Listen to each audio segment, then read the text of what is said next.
I'll be presenting today's Radiopedia.org case in radiology, Chyluria. Case courtesy is demonstrated here, and the case link is in the description below.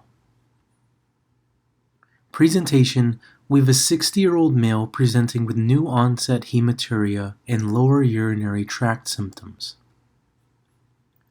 On initial CT, we see that there's a small exophytic left renal cortical solid enhancing lesion with central irregular calcifications. The patient underwent surgical resection and histopathological diagnosis was established. A few years later, the patient developed colon adenocarcinoma and was treated surgically. The patient underwent surveillance CT 10 years later. We see that there's a new exophytic lobulated solid peripherally enhancing mass at the surgical resection site of the previous lesion. The patient underwent re-resection of the renal lesion. The patient underwent repeat CT a year later. We see that there's a fluid level in the urinary bladder. The superior fluid has a fat density measuring approximately negative 112 Hounsfield units. The inferior fluid has a range of approximately 12 Hounsfield units, representing urine.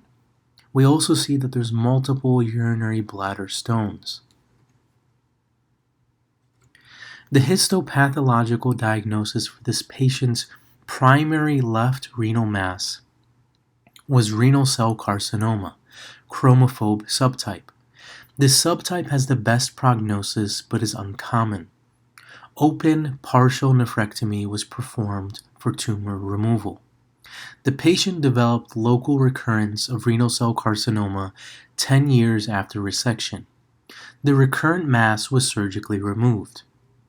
One of the uncommon complications of partial nephrectomy is chyluria, the presence of chyle in urine. In this setting, it results from fistulous communication between the perinephric lymphatics and the pelvic calyceal system. A much more common cause of an intravesical fluid level is intravesical gas, which should always be confirmed by using a lung window setting or a direct measurement of its density. Other possible mimics are benign intramural fat, occasionally seen incidentally, or an intramural lipoma.